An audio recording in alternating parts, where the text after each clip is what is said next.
Welcome to Indiana Sports Beat Radio, presented by Andy Moore Honda of Bloomington. Know your role and shut your mouth, you jabroni! Fires upfield into the end zone, and it's caught. Jelani Woods, touchdown! ISB! 43-point night for Tyrese Halliburton. How do you like that, partner? Renew now, drives in low, throws up a shot. It doesn't go. Tipped up and in by Anthony Leal. Indiana takes the lead. It's pretty simple. I win. Google me. Now, here's your host, Jim Coyle. Hello, everybody. Welcome aboard on this Monday. Indiana Sports Beat Radio coming to you and powered by Andy Moore Honda. Bloomington, just go to andymoorehonda.com to get more to your door and the best in new and used vehicles. Also, on the Autograph app, just go to your Apple app or Google Play's app and download it today. Use the code ISB Media. Autograph is where real fans get unreal rewards. And speaking of real, Greg Rakestraw joining us from ISC Sports. Even though he's on vacation, he has taken the time to join us today, and I appreciate you, sir. Well, I was going to skip today's show, and then I got the show link from John, and I look around the house, and I go, let's see, both kids are sleeping. The wife's sleeping. I'm not. Let's just come out poolside and have a nice little, poolside chat with Jim Coyle.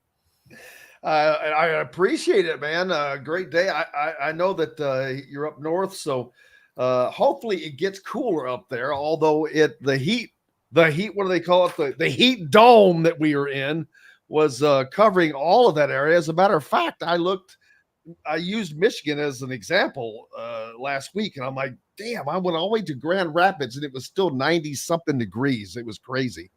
I can tell you this, yesterday, it was probably upper 70s, low 80s when we rolled in. It is a beautiful day today. I think we're going to deal with some rain at some point in time the next couple of days.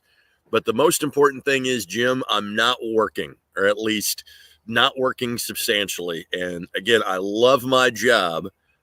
There's a couple of times during the year, though, when I actually do tend to get a little bit of a break. One of these is counterintuitive. It's the month of March. So let me explain why I get a break in March. Once we get past the sectionals in high school basketball, everything I do is on a weekend standpoint. And kind of the stuff that I do in the spring, for the most part, doesn't really start up, in terms of anything on weekdays till I get into April. So once I get through the sectional, believe it or not, March is a little bit slower for me. And then usually by the time I get to, say, mid-June, get through the high school baseball state finals, activity doesn't get crazy again until we get to, say, about the middle of July. So, for example, last week, I literally went from Indy 11 Saturday to Indy 11 Saturday without any play-by-play to do. I filled in for Bob Lovell, Indiana Sports Talk on Friday night. But now, like literally my next broadcast would be the weekly soccer show coming up this weekend. So good chance to kind of steal away and get some time with the family. But obviously sports and the Indiana sports scene is never far from my mind. Well, there's always plenty to talk about, plenty to follow. I caught the game, or at least the end of the Fever game yesterday, a kind of budding rivalry with the Chicago Sky with Angel Reese, and it was a hell of a game. The Fever were right there. It goes back and forth, and finally the Fever were able to pull that out. Angel Reese with a gigantic game, 25-16. But it's great to see. This could be the magic bird early on, possibly. I know I'm throwing some big names out there, but they are the two budding stars. It kind of reminds you of that back in that day.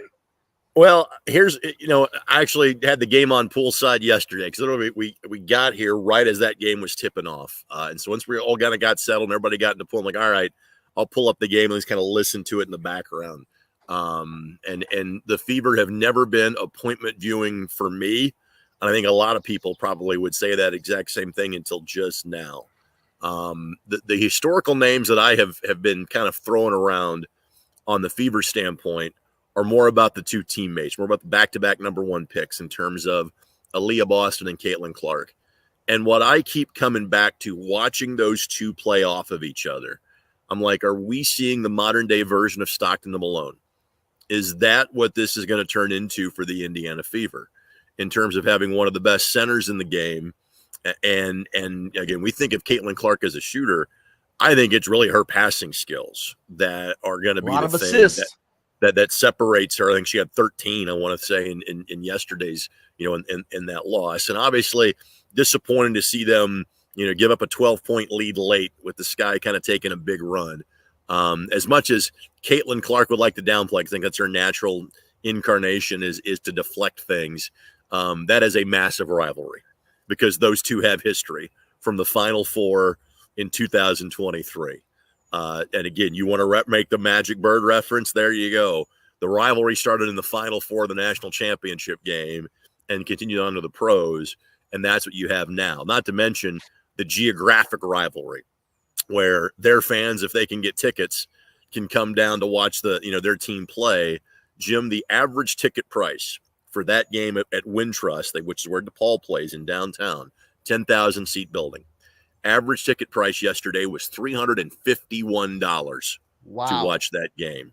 The Caitlin Clark phenomenon is real. Friday night, the Atlanta Dream normally play in a smaller venue, and normally they average about 3,400 fans. They played, and I forget the name of it now, because these corporate names change so much.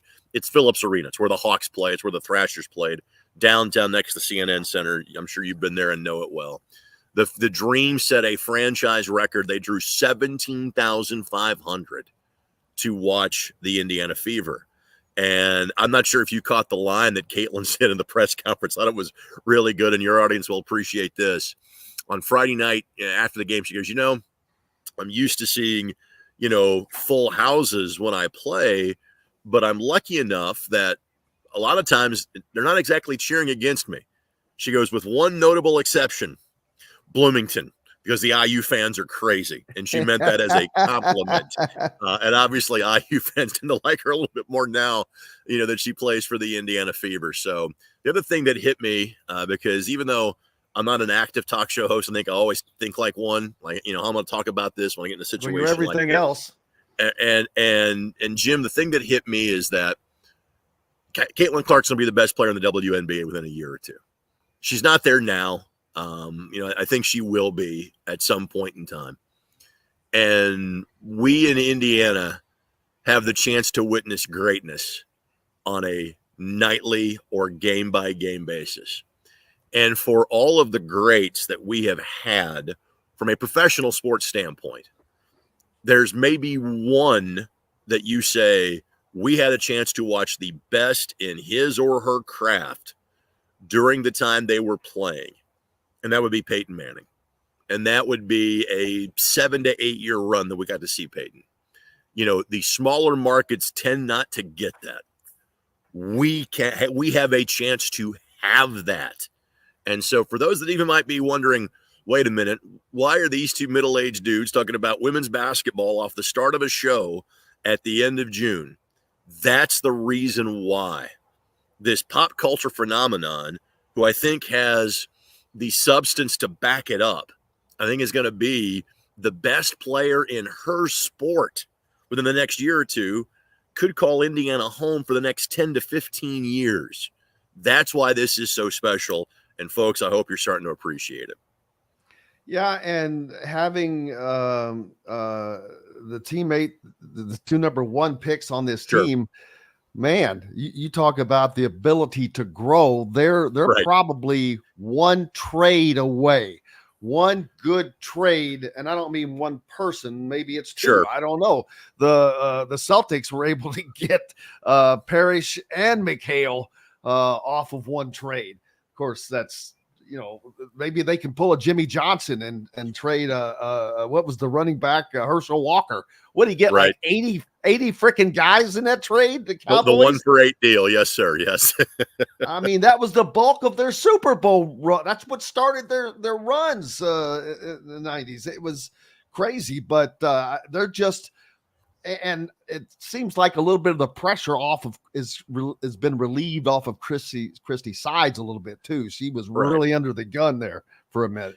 Correct. And again, yesterday was kind of the first setback since things started going well for them in terms of losing that late lead. They now have a 4-day gap it's a 5-game road trip, but there's a gap in it. So they get to play, they're home for 2 or 3 days, and they go out west for 3 games in 6 days before they're back home. They don't know their home date for 13 days. They're not back home until July the 6th. My thought would be this, is that the roster that they have now is probably what they're going to have for this season. But now all of a sudden, this is going to be a very attractive destination for free agents to want to come and play. Because if you're a shooter, Caitlin Clark's going to find you. You've got a post presence in Boston. I love Kelsey Mitchell as kind of a third scoring option. What they really need, they've got one great shooter that comes off the bench in Katie Lou Samuelson, and she was a free agent acquisition that wanted to come play here this year. My guess is you need one more lockdown defender. We call them 3-and-D players. If you can find that player, you'll bring that player in, or you're going to bring in 2. But all of a sudden, you'll have veterans that will want to come play here because they know they can play here and win. And so, is there a trade in the works? Maybe, but my guess is still a roster build that is in progress. I think this team will be a playoff team. I think that should be the goal for this team. They're in a playoff spot right now. They're in the 8th position as we approach the midway point of the season. But I think this is going to be something that's going to be a pretty significant bedrock for this franchise going forward. Yeah, and it's kind of bad news for Grace Berger, I think. Because it seems like Caitlin is really going to settle into the one spot, really, because she's so dangerous as a passer and a shooter. She may be the most dangerous in the league, in the WNBA, as a point guard, as far as the ability to hit the outside shot or find somebody. Correct. And so what I would say is that as far as Grace is concerned, I think the people that she's fighting for minutes on this current roster would be Wallace, the Australian guard. You get Lexi Hall that's getting minutes off the bench. And one thing that I'm curious to see, now they've got an injured player in Tammy Fabenley that got some minutes early that's been out. But they've really played a pretty short rotation. It's been an 8-player rotation, and the minutes have not been great. And I'm not sure Caitlin Clark ever left the floor on the game yesterday. At some point, that's going to catch up with this team. Now, on the same time, there's no Olympians on this team. And so this team does get almost a full month off by the time we get 3 weeks from now before players depart for Paris. And again, obviously there was a dust up about Caitlin not being on the team. I'm okay with that for multiple reasons. And primarily, A, it's a great motivational tool for her, but B, it gives her a break that she needs, given, the grind she had in the Big Ten play. And now, what has been asked of her and what has been thrust upon her in her first year in the WNBA. So could there be some minutes for Grace at some point in time? I think so. But I think for her, it's going to be more as kind of a 2-player or, again, a defensive specialist or potentially that knockdown shooter. But right now, 11 on the roster, and Christy Sides only using 8 on a regular basis.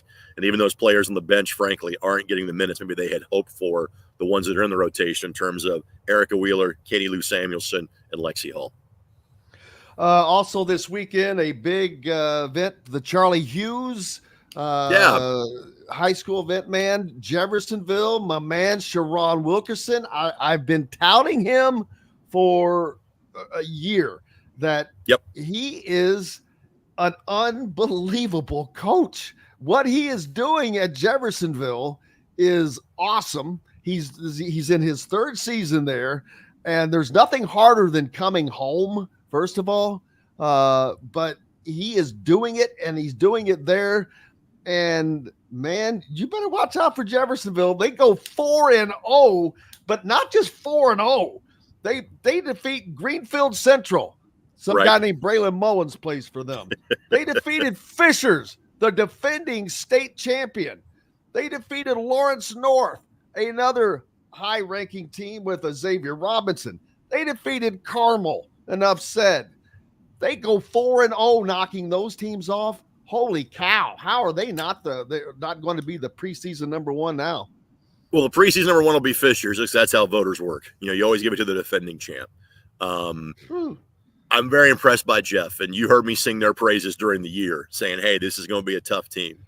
I will both put a slight asterisk on one win, but then emphasize how impressive a win was against somebody else.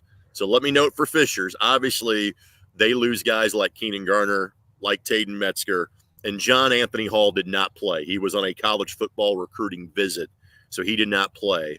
So that takes a little bit out of it. Now, the LN win, that's the team that you surprised and knocked out of the semi-state.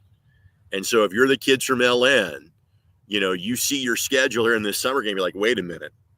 Those are the guys that shorted our season 3 months ago.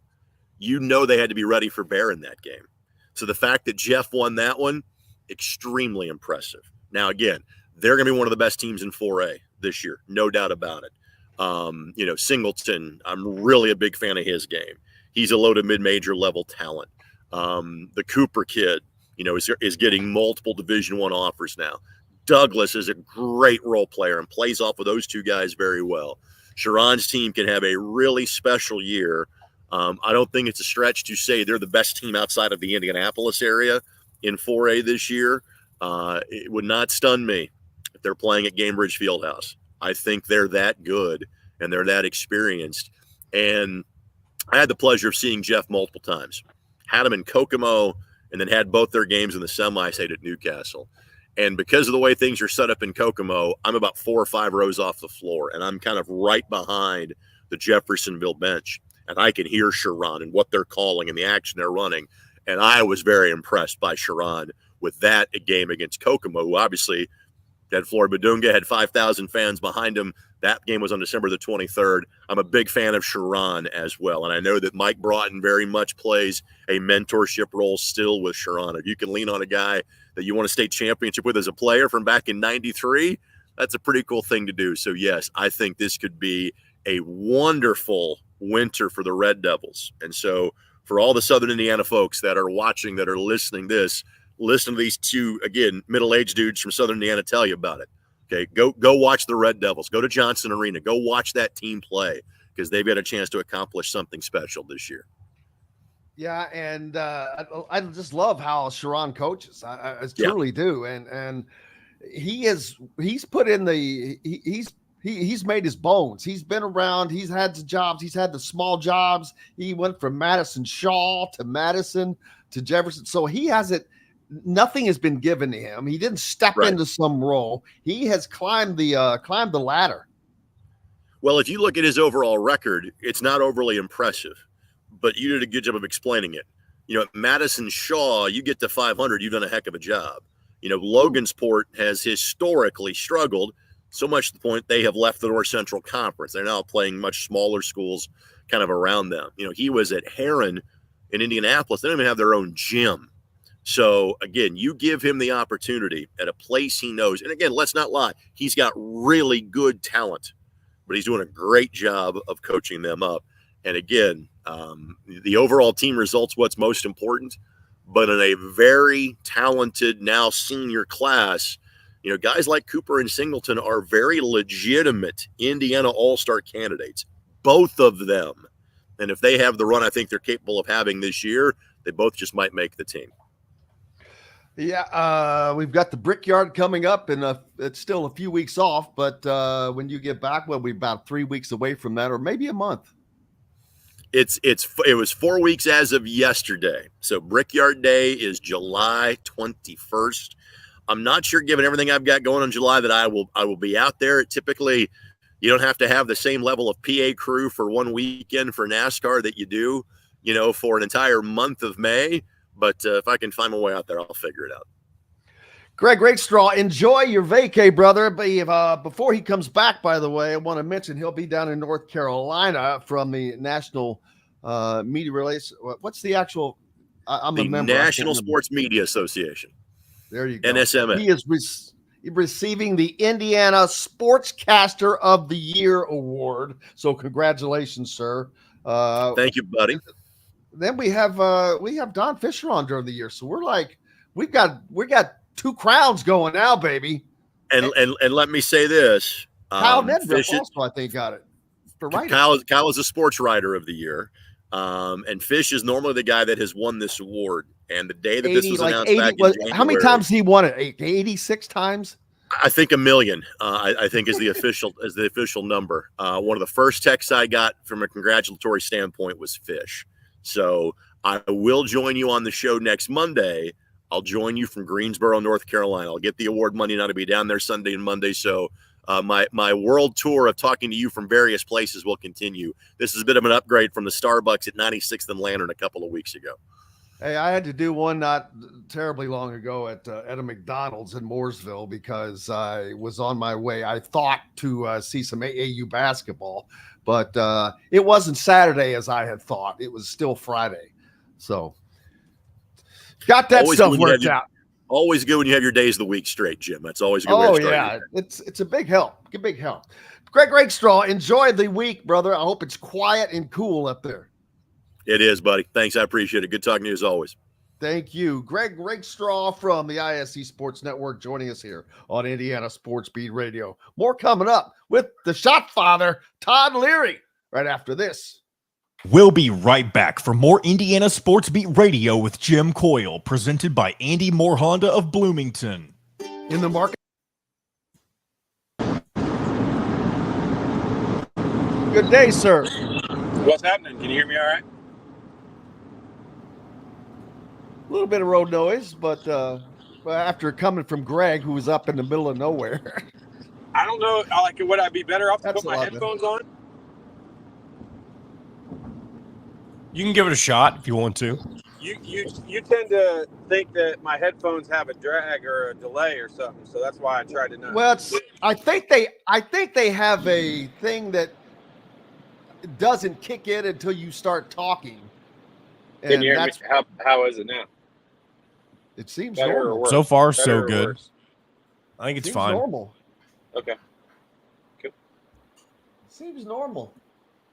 Yeah. I had to head out early today. Never been accused of being too normal. That's one thing I ain't. Yep. Definitely one thing I ain't. How's your weekend? It was fine. Actually, I had to work, so it was kind of not great. Damn. But yeah, I know.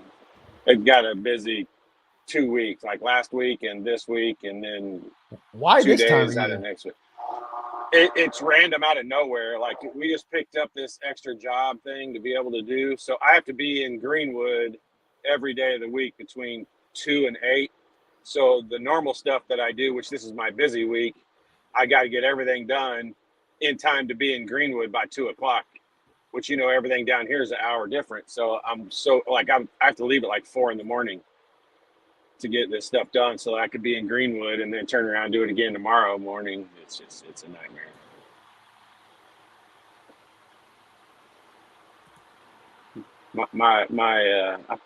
My job life is not fun.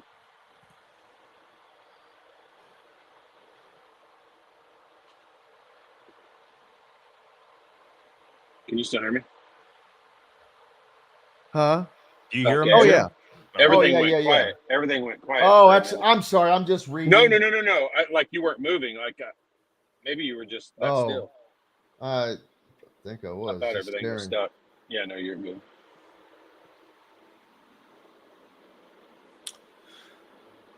All right, guys. 30 seconds. South Walnut in Bloomington and is your one-stop shop for high-quality meats, bakery items, and now fresh seafood. Chop Shop Market and Table has the largest selection of in-house made products around and everything you need to make a gourmet meal at home. Or pick out a tomahawk steak or a grouper filet and enjoy it cooked to perfection in Chop Shop Steakhouse. Chop Shop Market and Table, a part of the Wild Food Group, is your butcher, baker, and fish house, no matter where you live. This segment is brought to you by MyJumpShot.com. Welcome back to Indiana Sports Beat Radio with Jim Coyle, presented by Andy Moore Honda of Bloomington. Welcome back, Indiana Sports Beat Radio on this Monday. I hope you had a great weekend. A little cooler yesterday. Haven't looked at the weather to see what it's going to be like. Oh, yeah. No, it's not going to be as bad, though. Through 88 today, 88 tomorrow, 81 on Wednesday. As some showers will move through at least my area. Then 83. Get out of here. 87. Then back up to 90 on Saturday. And then Sunday back down again. So, hey, any day that does not have a 9 in it, I'm good with. Can you tell the difference between 88 and 93? Like, legit, can you tell the difference? Yeah, right there you start to, I think. It depends on how humid it is, but yeah, there's when especially starts dropping down to those mid 80s, that's a huge difference. But it's the humidity. As long as the humidity is not terrible, which currently it's at 84%. Yep, it's up there. That's ridiculous. It's up there. That's not fun. How was your you worked all weekend, unfortunately, but I'll tell you who else was working. It was a big weekend. Charlie Hughes, the Charlie Hughes tournament going on, guys. Was talking about that with Greg Rakestraw. Your old former teammate, Sharon Wilkerson, has got it going on at Jeffersonville, man. And he's probably not somebody that back in the day you would have thought that this guy's going to be a good coach. But I don't know. I wasn't around him. But, man, oh, man, he is really – he kind of runs a hybrid of the motion offense, I think, as best he can. But he is just a good coach. Yeah, and you know, I think from the outside looking in and prior to meeting him, I think maybe that was maybe what you said at first about him. You might not think he was going to be a coach back then. Like after you met him, after you talked to him and you know, hung out with him a little bit, I did think he had a good opportunity of being a coach. Like he's a smart, cerebral basketball thinker. He's not just an athlete that goes out there. Like his horrific leg injury is one of the worst things I've ever seen from an injury standpoint on the court.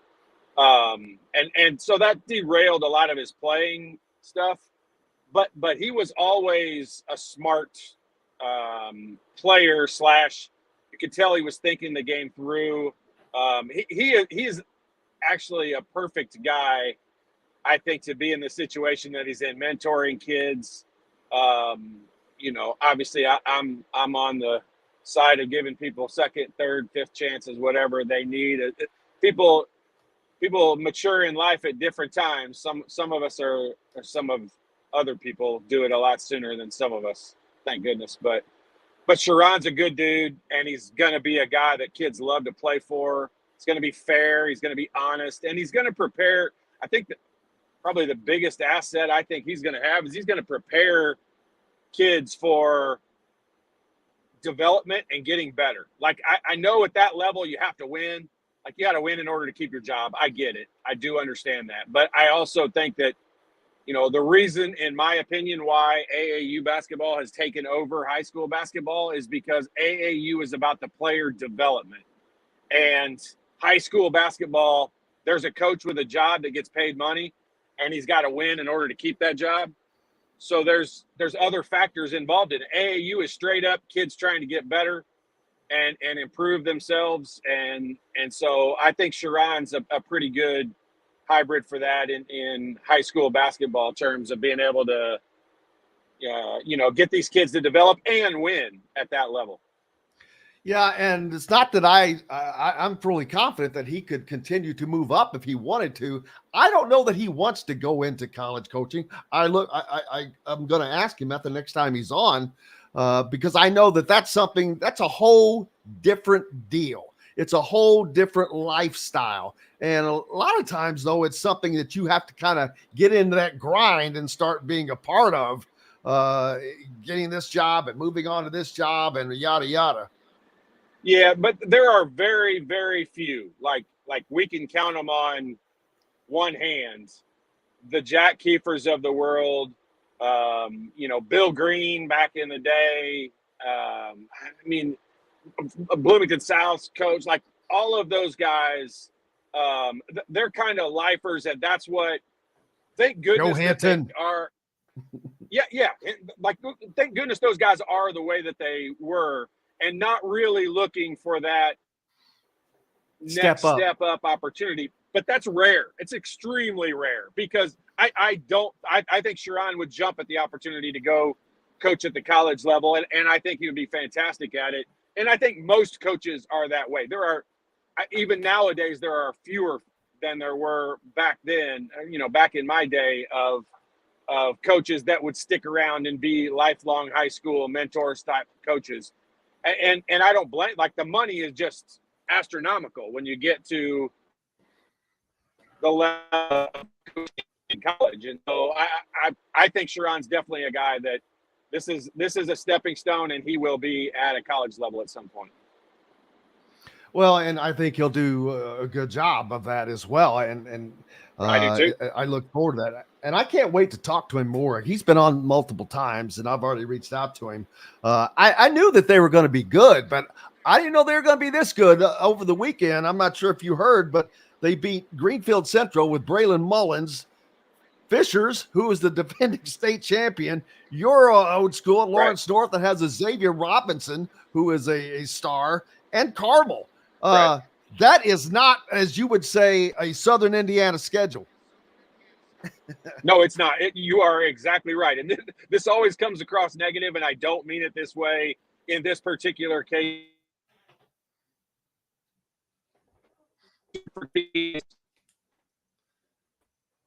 Regions. I'm not even just in the South, but the same up north and Fort Wayne and South Bend area and all those. It's hard for them to compete when it gets to the state finals setting because they've not played the competition level throughout the year. And I'm biased, obviously. I'm from Indianapolis.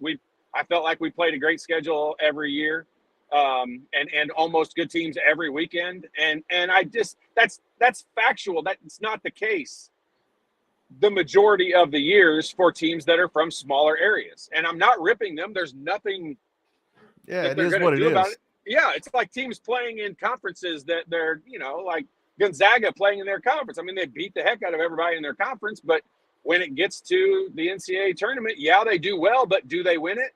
Not generally.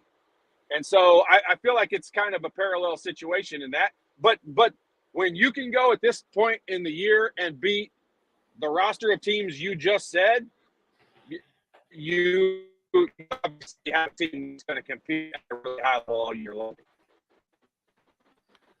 Yeah, and it's going to be interesting and fun to watch those teams and those guys play this year. High school football, basketball is fun. High school football will be coming first, of course, but plenty coming up as well. Plenty going on in the college world still. The Illini land a 5-star Will Riley over Alabama, Kentucky, and Arizona. So you always hear me talking about. It's hard. I can't talk about the Big Ten much yet because I'm guessing of sorts until we know everything. Brett Underwood always seems to manage to pull a team out year after year that is going to be competitive. And there's no reason for me not to think he'll do the same again this year. Yeah, I mean, NIL. The NIL is a big deal. Illinois as a team, they got a lot of Chicago money. They got these teams when they need to bring in a recruit in a certain situation. A lot of these big time teams, especially with big football programs, Illinois is just in a great area with a lot of money in that Chicago area. I mean, you could pull guys in. It's not surprising at all. And Brad Underwood, I mean, when you look at what he did with Terrence Shannon, Terrence Shannon's game was really good early in his career, but he really blossomed when he got to Illinois. And I feel like you'll probably chuckle at this comparison, but I feel like Brad Underwood's a little bit in the Tom Crean situation where, Tom Crean had Dwayne Wade and kind of hitched his trailer to certain guys that make him out to be an elite coach because of the players that he has. And I think Terrence Shannon really helped Brad Underwood be in that elite coach category for the last couple of seasons. And, it sounds like he's got another guy that's probably going to help him stay in that situation. But I mean, this year's going to be totally different. Everyone expected Purdue to win the Big Ten last year the way they did, and kind of walk away with it the way they did. And everyone else was kind of playing for second. I think Illinois was probably, most easily that second best team in the Big Ten. this year it's wide open. Like who knows what these teams are going to be like. I couldn't be more excited. Last season I was excited because I like watching ED play. I like watching Purdue play. I and so I was excited about Big Ten basketball. I'm really excited this year, probably more because it's so wide open and there's so many more teams that I think have an opportunity to win it. Hopefully the team in Bloomington is going to be one of those. Yeah, we'll talk more about the Big Ten in a bit. Two Indiana basketball targets will represent USA men's basketball and the U17 national team at the 2024 FIBA U17 Men's World Cup. Jalen Harrelson, the number 14th ranked national prospect, and five-star center Chris Cernak Jr., the number 15th national prospect, were selected Wednesday on the 12-man USA squad following 5 days of training camp out in Colorado Springs. That's just another way of improving the play of these guys when you are able to go up against that kind of talent, Todd. Oh, incredible. Like playing against the Charlie Hughes tournament's fun. I like the way they take the break from AAU during the summer season, and those guys go play high school basketball with their teams for a whole month of June. That's cool, and the Charlie Hughes tournament's awesome. All of that's great. But there's no denying the talent level is not as high as it is when you play in AAU tournaments. And then when you go to the USA basketball level, you're talking a whole nother step up. And so these guys are the elite of the elite. And when you can go impress those guys against the best players in the country, obviously your rating is just going to increase and your play is going to get better. When you play with better players, and I think this is something that's always been talked about by coaches, but when you play better talent, you tend to play better. And when you play worse talent, a lot of times guys tend to not play as well. And so those USA basketball deals are big time, and those guys' stock just jumped through the roof. Specifically talking about Jalen Harrelson, who is some people list him as a small forward, which at 6'7", I get that, but he plays a lot of point guard, doesn't he? Yeah, I mean, in today's world, how many times are we going to see Malik Renew bring the ball up the floor this year for Indiana? But he's not a point guard, and he's not he's not going to run the offense, so really. Yeah, but that's just so. What's running the offense in today's basketball world? I mean, you're the guy with the ball in your hand, so yeah, that's why a lot of people call Trey Galloway the point guard. Yeah, they call Trey Galloway point guard. I mean, he's not a point guard. It just has the ball in his hands coming off that ball screen. When you have the ball in your hands a lot, people consider you more of a guard situation. I think more offenses are run now with point forwards, for lack of a better term, or three guards but yeah, they're going to list him at that, especially in the high school age because of his height. But he's most likely a 2-3, not a 3-4. And later on in the summer, we've got the EYBL and 3SSB championships coming up. Not too much later on, about a week and a half away. Oh, that's true. I was thinking later in the daggone month. No, EYB or the 3SSB is like July 9th down in Rock Hill, it's South right Carolina. After the 4th of July. It's that next week, right after the 4th of July. All those, all of the big AAU tournaments, for those that don't know, are all the tournaments lead up to what happens in the second, third week of July. And those are the national championships all across the country for all of the shoe deals and all of the other different tournaments throughout the season, so or different levels of leagues. So July's a big month for AAU, especially those first 3 weeks. And we look forward to following Indiana Elite as they're undefeated heading into that tournament when they get to Rock Hill. And let's see, Jalen Harrelson's squad has not had as much of they haven't had a disappointing season, but it's not been what Indiana Elite has done. And Indiana Elite is one of the favorites to win. So that's going to be interesting to follow to see how that goes, both coming up shortly and soon. Did you play in those? they didn't have them quite to the extent of what they are now. Like, we played in what was considered the national championship. Like, we actually played in San Antonio against Shaq in what would have been considered in today's world. They didn't have the shoe deal, so there was no split off between Nike and Adidas and Under Armour and all those. So, it was one big kind of grouped tournament, and you had to qualify for it in order to get into it. It was a little different.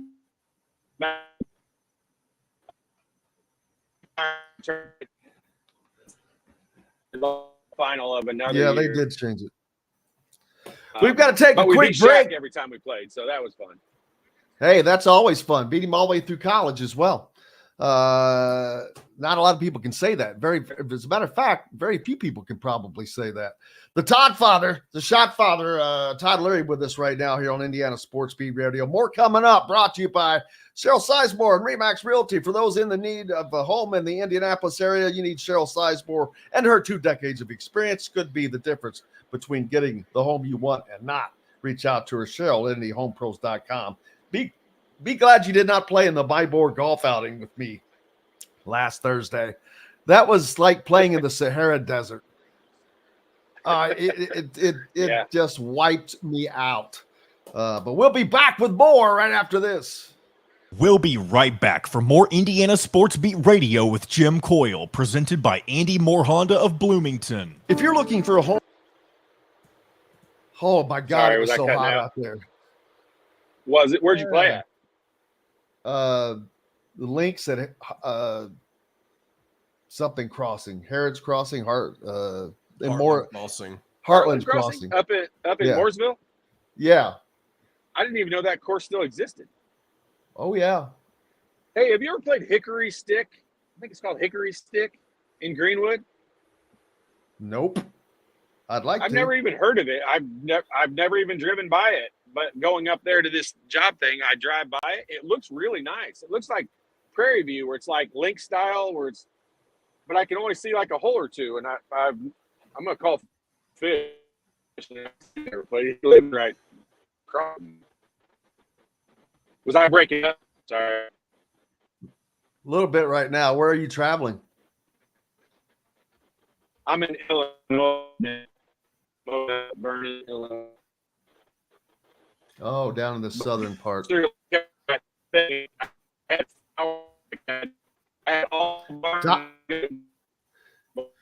if that happened, move him. He'd have to come back on. He'd have to put himself back on. Yeah. Anyway, you only have about 10 minutes here with him. I marked down at 31 minutes earlier. You might have to go back and clean that up a little bit. I've been paying attention to it too. Okay, thank you. Let's see, Dustin. He's coming on at 9:40, and he can stay for 2 segments if you have that 10 o'clock segment open still. Just rejoin if it comes back. We still have 2 minutes. He said he doesn't have service now. Oh, okay.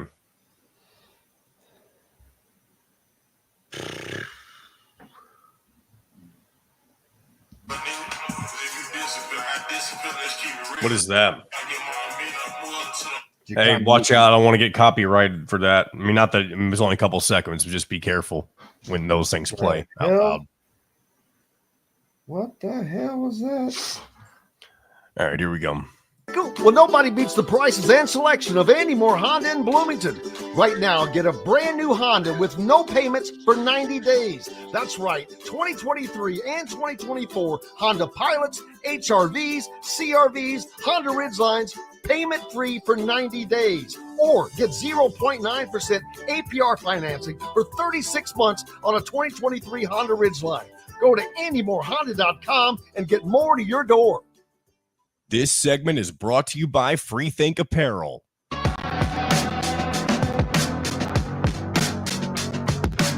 Welcome back to Indiana Sports Beat Radio with Jim Coyle, presented by Andy Moore Honda of Bloomington. Welcome back, Indiana Sports Beat Radio on this Monday, getting your week started with the Josh father, Todd Leary, joining us. And Toddrick, have you been able to play any golf lately? I have not. I've not played a lot recently. I'm dealing with some old age issues, so I've got some shoulder problems and just I'm a mess. Yeah, I hear you. That knee wakes me up. That knee wakes me up at night, and I'm like, oh my God. It's true. I remember hearing these old men complain when you were younger. You're like, what are you bitching and moaning about? Now I know.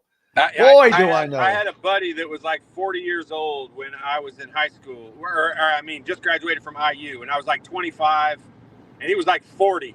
And he used to always tell me, man, when you get to 40, it's just something's different. And I was always like, yeah, that's just because you're not like an athlete. Like, you don't know what you're talking about.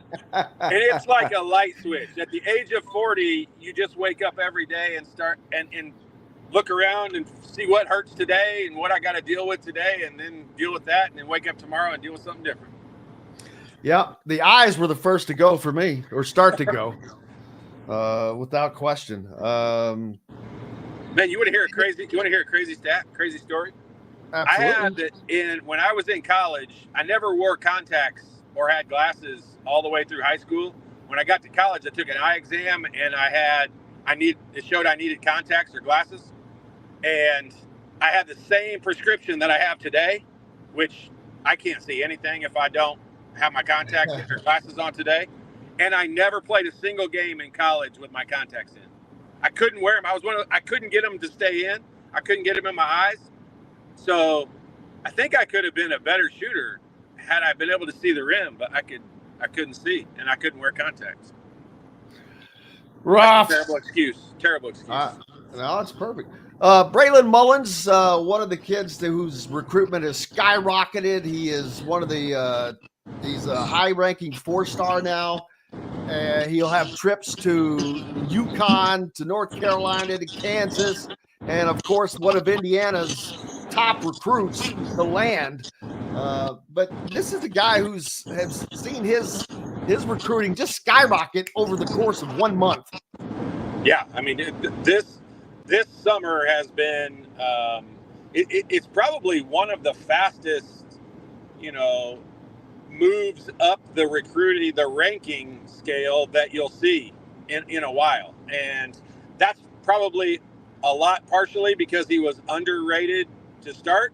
But it also is, I think, a lot of people jumping on the bandwagon. As soon as you start to get the national attention from college coaches, I don't mean the ranking people, but when you start to get Hurley and Bill Self and the Kentuckys and Dukes of the world that are having you come in and becoming a top priority for them and extending offers, you're going to jump up that rating scale.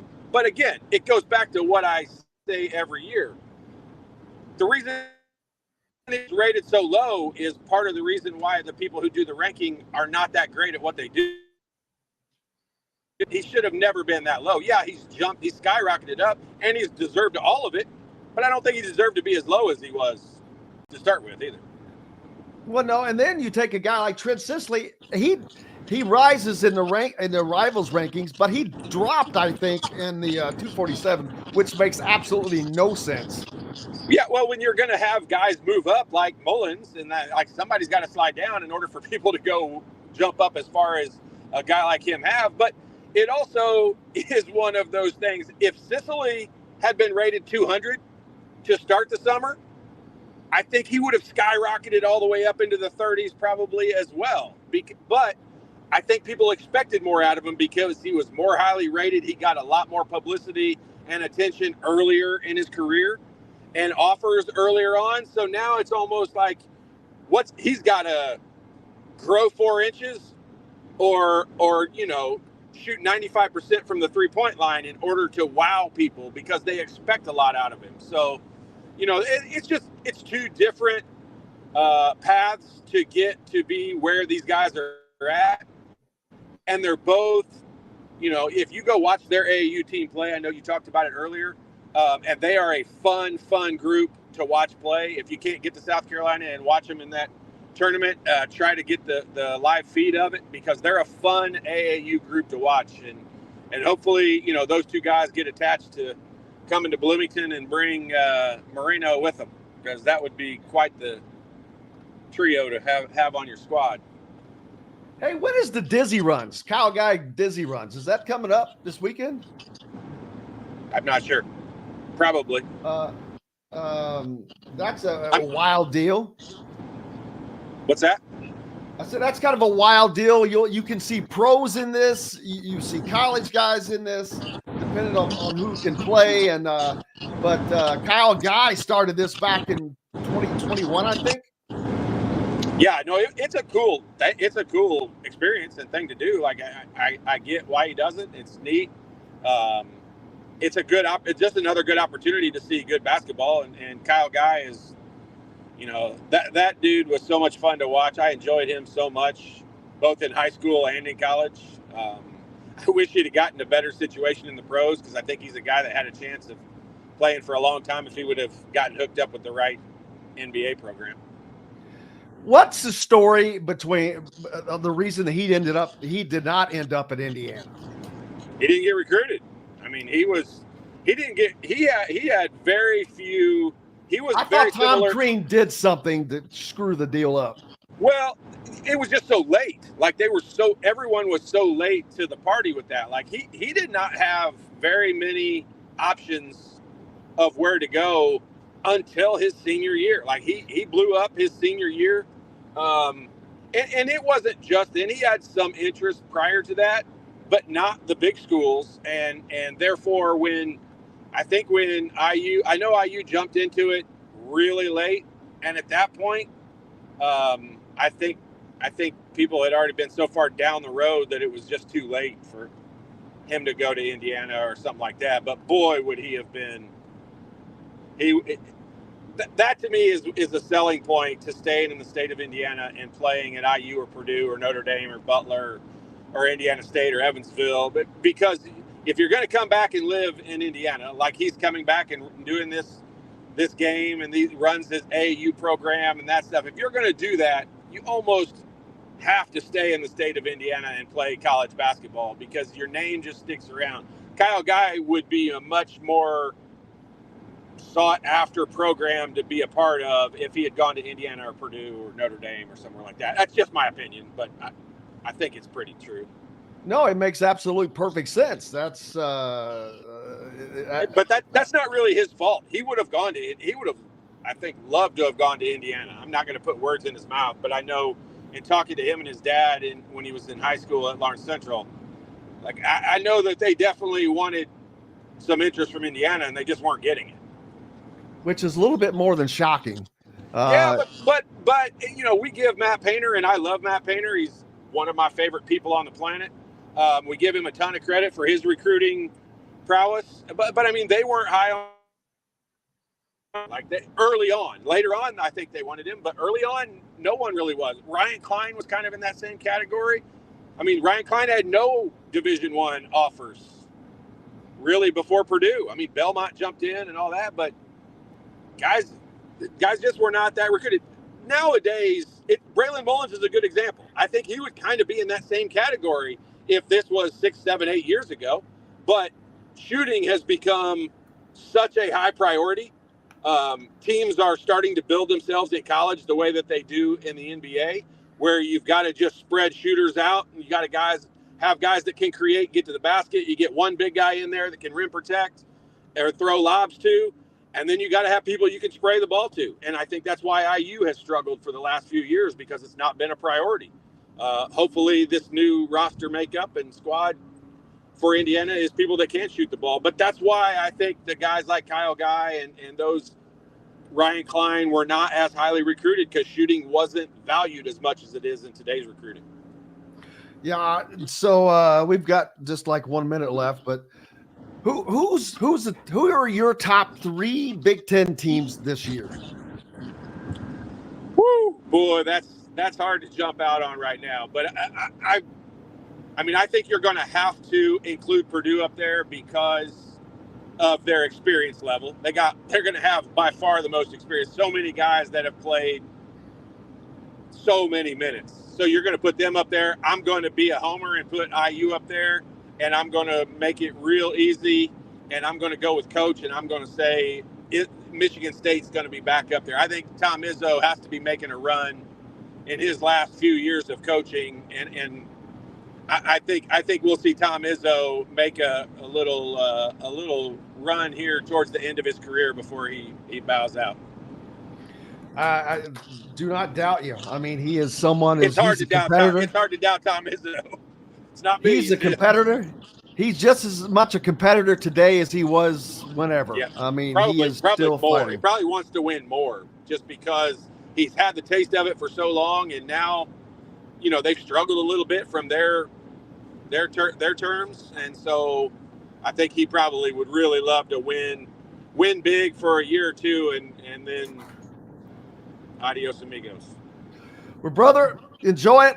Always enjoy having you. Look forward to next week, and we'll talk to you soon. Yeah, sorry I had such bad connection. I had to do it from the drive today, but I appreciate it. That's all right. Thank you. You betcha. The Shot Father, Todd Leary. Brought to you by Free Think Apparel, where you can get anything you need, whether it's printing, get your automobile wrapped, you can get business wrappings done.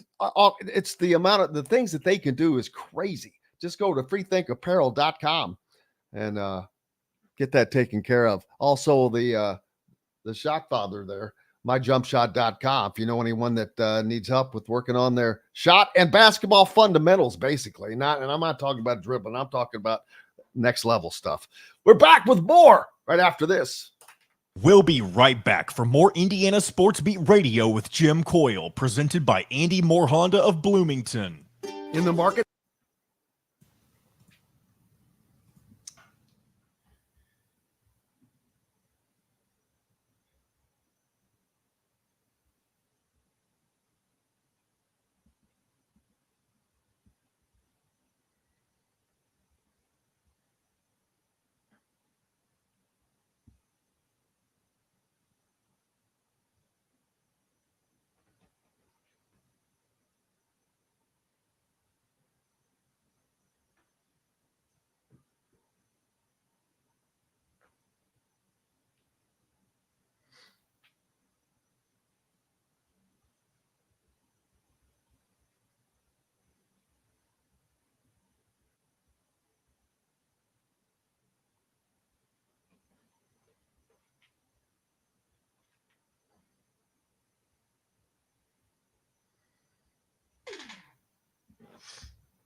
Hey, what's a good day to get Sharon on?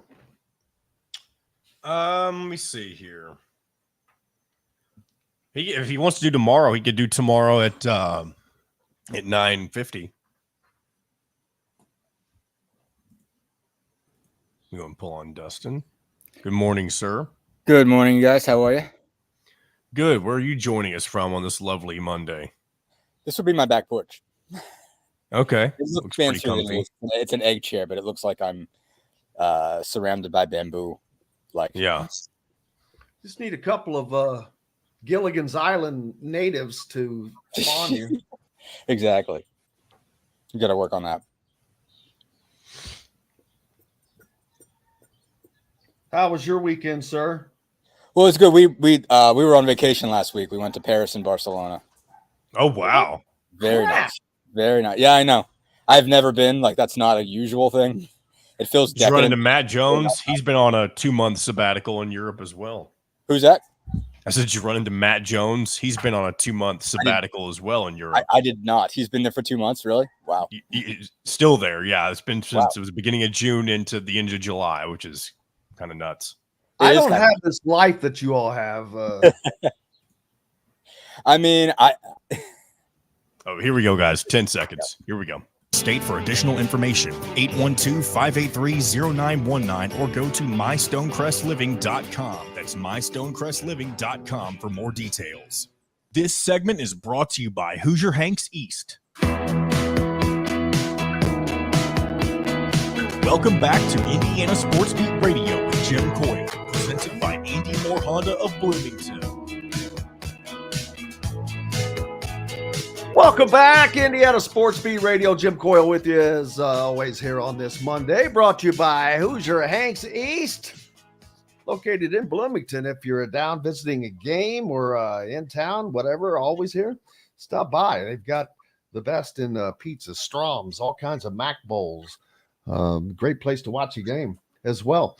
Joining us, Dustin Dopirak from the Indy Star, the Indiana Pacers beat writer, and a little time off for the Pacers, a little time off for yourself as the break comes. Doesn't last long. It goes fast. Trust me, I was looking at the schedule for things, and I'm like, oh, well, there's that coming up. And, oh, man, there's this coming up. We've got the AAU tournaments coming up here starting in barely over 2 weeks. The Brickyard comes to the Indianapolis Motor Speedway in July as well. And Big Ten football media days. With that, yep. Big Ten media is in the way. Yeah, it's nuts. And then boom, the next thing you know, it's August 31st, and game one of the college football season is here. So first of all, how was the vacation? Paris and Barcelona. It was terrific. Barcelona. I don't know who says it that way, but it was a blast. It was what's his name in the movie? One of my favorite comedic actors. Daggone it. He was in Wedding Crashers. Owen Wilson. Not the funniest one. Vince Vaughn. There you go. He was in some movie and kept talking about Barcelona. Barcelona. Bizarre. Barcelona, though, a former home of a former Olympic site. That's pretty cool. Yeah, no, definitely. So you're at a former Olympic site and the very near future Olympic site. Correct. So that was cool to see on top of all of it. I mean, there was obviously Paris is gearing up. I mean, they've got the Olympic rings on the Eiffel Tower, which was really cool. There's all kind of signage throughout the city. Paris City Hall is a beautiful monument in and of itself. You know, you wouldn't think of a city building being that big, a city municipal building that being a deal, but it's gorgeous. And they've got, Paris 2024 and all the kind of signage and, logos and whatnot all over it. Drove past at least one stadium. I'm not sure which one they're using it for. But yeah, no, I mean, they're definitely geared up. It's definitely cool to see, a city of that sort of regard in general at any point in time. But definitely when they're gearing up for something really big, so like we didn't get to see all of it, but just even that part of it, again, having the Olympic rings lit up on the Eiffel Tower is pretty much a fantastic sight. So that was a lot of fun. We went to a bar. There's a bar in Barcelona that's actually around the Olympic diving site. Basically, it's on a mountain. If you can see, if you go back to see any of this, I mean, it was out. Their diving was outdoors. I think their swimming was outdoors too. But basically, it's on a mountain. I think it's Montjuic, and it has this incredible view of the city. And basically, it's also a really good dive bar. It's great. But they basically they use the stands. You can go sit in the stands that are still standing, and the bar is kind of on top of like the concourse. And so that was kind of one of our last days there. And from there, we walked down to the old Olympic Stadium that they used in Barcelona, and that was pretty cool. I mean, it was dark at that point, and so we didn't get to see much, but just got to see those kind of cool sites. So worked that in to what was a fantastic week. It's our 5-year anniversary is coming up. I've never been to Europe. This is not a thing I do all the time. Like, I'm not like a regular jet setting person. It sounds like decadent to even describe that we went out there, but it was fantastic. It was just a great week. Maxine certainly enjoyed it. Yeah, she got stuck in the pet hotel. She's got a lot of conversations to keep up to catch up with the neighbor dogs. They have a lot of thoughts about things. Topics are being discussed behind me right now. It's a very important meeting that they're having. Well, there are a lot of local people that will be performing in Paris, actually. More IU athletes, of course, swimming and diving. Cope Bianco, Miss King, the King of Queens. So more IU athletes, more Indiana athletes, period. I haven't gotten a complete list of the athletes from the state that will be going, but there will be several. Yep. You still got track going on right now. And I think Cole Hawker from, was it Noblesville Cathedral? I know David Woods writes about him all the time. He's coming up. I think he's got 1,500 final, I think, is coming up. It might be tonight, in tracks. I mean, they still have like a week, left of their stuff. They have a couple breaks for practice in between, but obviously Noah Lyles qualifying, winning the 100 last night, and, kind of got the three guys set for that, which is always cool. I mean, whenever you get to watch 100 at a world-class event, it's pretty awesome. So I checked that out last night. But yeah, I mean, as always, Indiana swimming, at the end of the day, I mean, Indiana swimming is the most, for much as we talk about basketball and even men's soccer, and different sports that have gone throughout the years. I mean, swimming is the IU sport at the end of the day, in terms of the most successful, in terms of the most sort of Olympic caliber athletes churned out. Certainly the Doc Councilman era. Well, they've been doing it since the 60s and still continues to.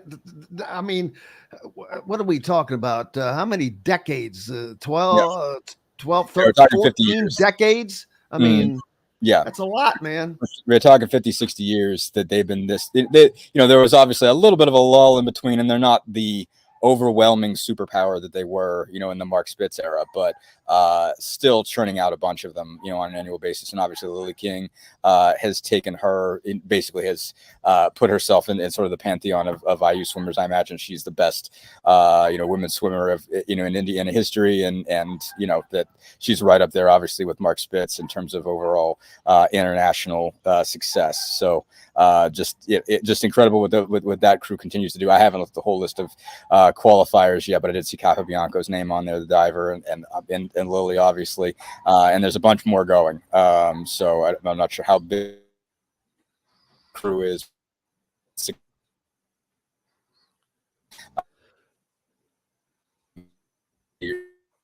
Expect to make. I'm back. Or not? Am I back? Yeah. Oh yeah. There it goes. Okay. Very brief. Yeah. It's going to be amazing. It's a while to see. I would need to go back and obviously research this, but to see how many consecutive Olympics that either the state or say Indiana has placed an athlete in the Olympics, because I'm going to guess it's been happening in every Olympics since at least the 60s. Well, there was obviously the 80 boycott, but other than that, yeah. Well, yeah. That I mean, I guess that goes without saying, but yeah, I mean, I think otherwise, yeah, as far as I know, I imagine there would have to be between swimmers, track folks, just between those two, soccer players, basketball players, across the board. It's been a pretty overall impressive, sort of run for IU across disciplines, across sports. So, but yeah, no, again, obviously when you have, swimming and track programs tend, that's the biggest teams you're sending out there. So if you've got successful ones of those, and IU has both, track has not been at that swimming level, but they've churned out some really, really good athletes over the years.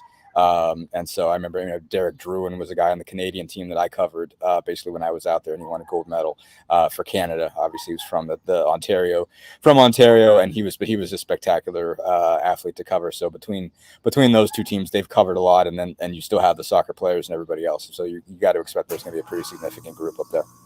Yeah, it's amazing to see, and amazing to continue. And I wonder if there's anyone that will be going to the Paris Olympics. That would be cool. Too bad you can't get that gig. That would be a good gig to get. Surely, yeah. Somebody has to get it, right? I mean, we have a significant USA Today contingent going over. Obviously, when you're part of a big network, you tend to, basically, you tend to.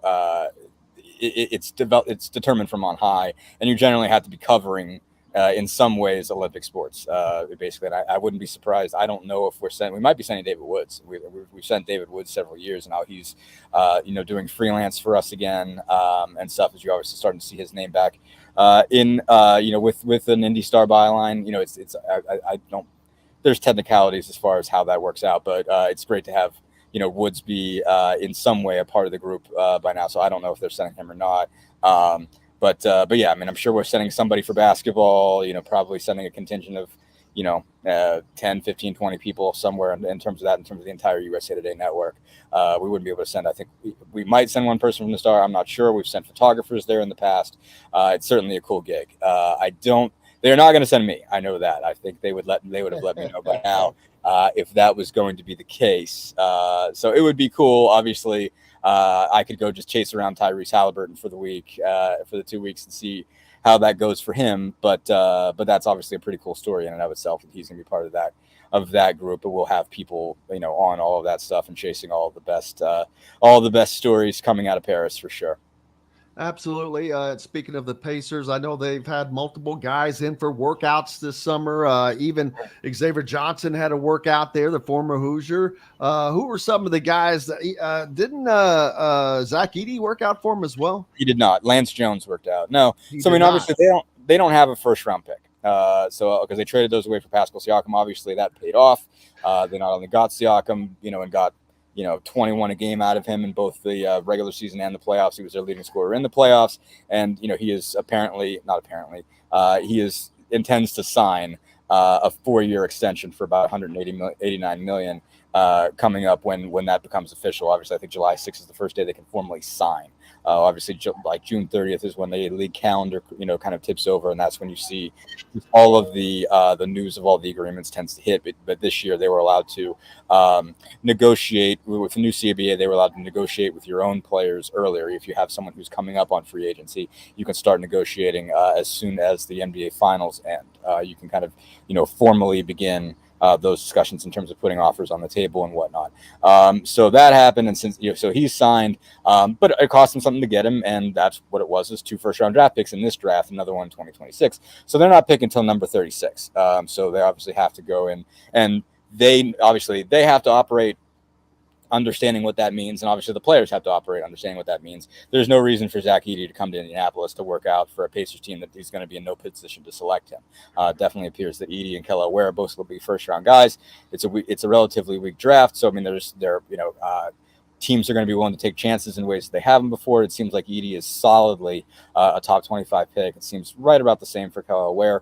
They're both in that vicinity. It seems like they're going to be safe. So, usually the Pacers tend to work out the local stars basically and bring them in. But, when you don't expect to have a chance, you don't come. And especially if you're a first-round pick, I mean, you don't want to be overworking yourself in terms of workouts and taking on these things for no reason. So obviously Edey didn't show, but Lance Jones came from Purdue and Xavier Johnson from IU. I'd be pretty surprised if they took either one of them. I haven't seen those guys show up on too many draft boards, so far. But obviously they all of these things still matter. You show up and you put up together a good workout.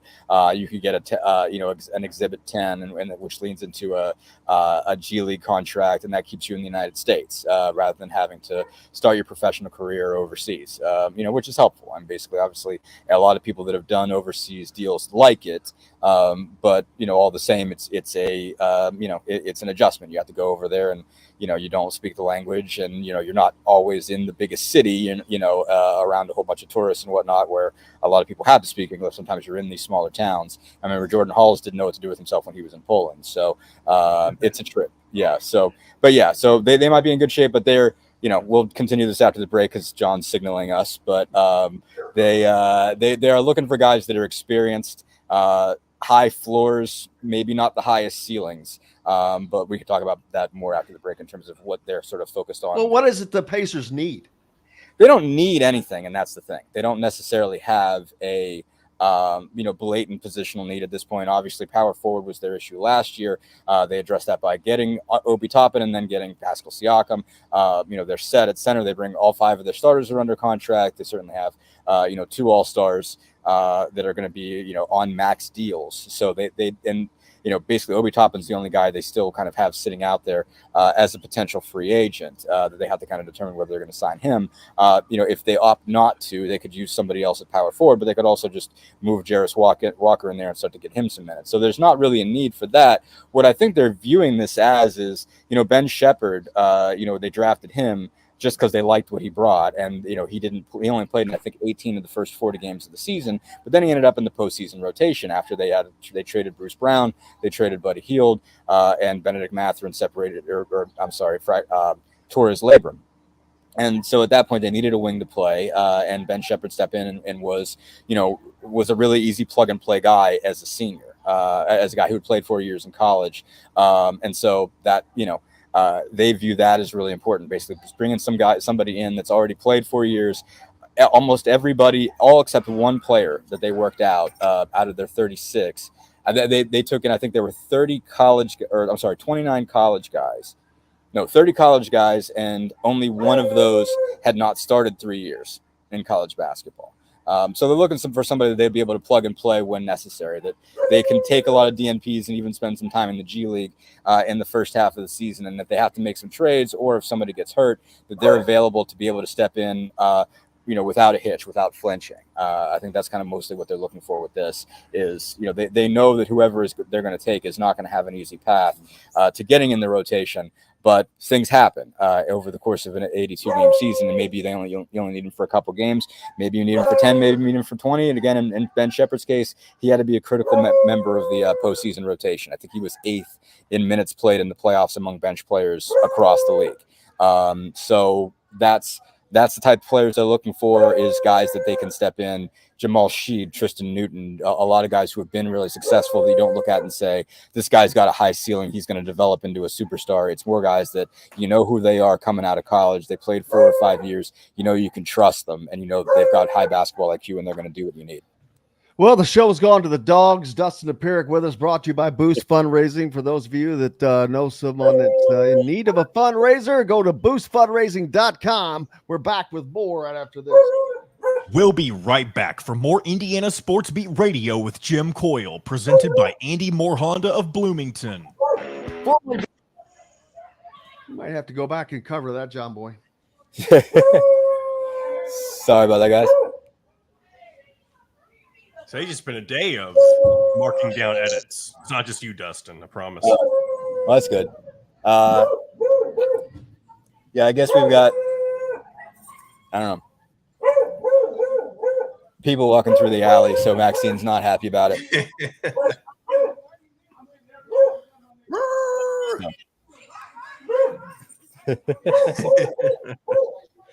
So they're apparently on official business. They all have like kind of green vests on. So I'm gonna go inside for a minute here.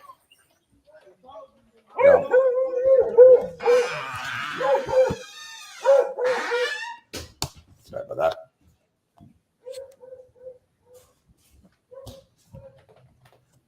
Somebody's walking through the alley.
How's everything else going?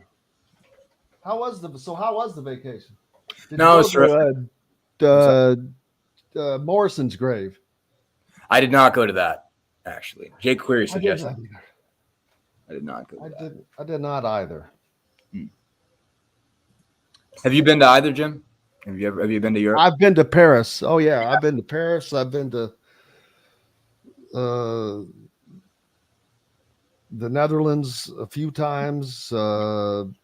Just cutting through Germany there, not really in Germany. Sure. Let's see. Here we go. Paris guys. for a 10 couple seconds. days.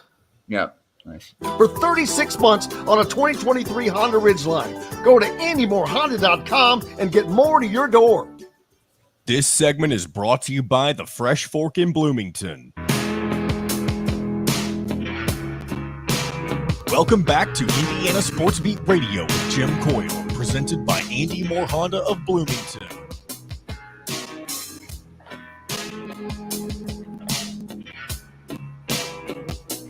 Welcome back, Indiana Sports Beat Radio on this Monday. I hope all is well for you and that you had a great weekend. Everybody getting their vacations in.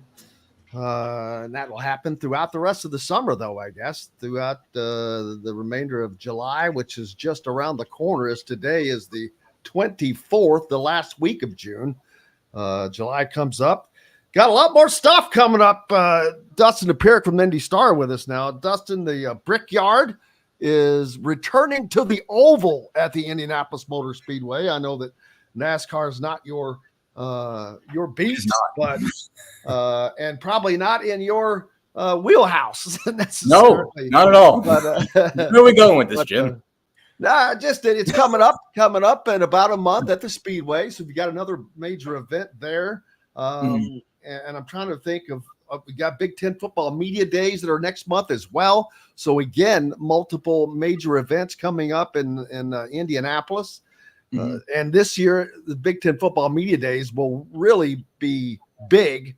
No pun intended, because it's going to 3 days to cover these 18 teams, 4 of which are the new teams: Washington, Oregon, USC, and UCLA. So it's going to be interesting to see all these guys, Lincoln Riley, and it's here, man. It's here. Yep. Yeah, no, it's a real thing, and it's hard to, it's just insane to consider. I mean, it's still one of those things. I just can't imagine that we're really going to be watching, Big Ten games between Michigan and USC. That part's cool, but it's also like, it's crazy. It's insane that you're going to play. This is going to be an all sports league. That you're going to have people traveling out to, USC and UCLA for baseball games and softball games and volleyball and whatnot. It's going to be great competition. Certainly, obviously, you add, just teams of those calibers, obviously in each of those cases. I mean, certainly, the baseball league gets better, the volleyball league gets better. There's just, the track gets better, like across the board, not just, football and basketball, certainly, but across the board. I mean, you're going to see women's basketball, Juju Watkins in the league. I mean, that's going to be really cool. So all of those things are going to, help expand it, but it's also, man, just you think about a map. I know what it's like for me to just fly out to LA, when the Pacers play out there and go through the West Coast trips and kind of how much they wear you out. And you're going to have college kids, going out there for weekends, sets. Obviously, they're going to have travel partner scenarios and try to make this as, easy on them as they can. And football, obviously football is the least of everybody's worries.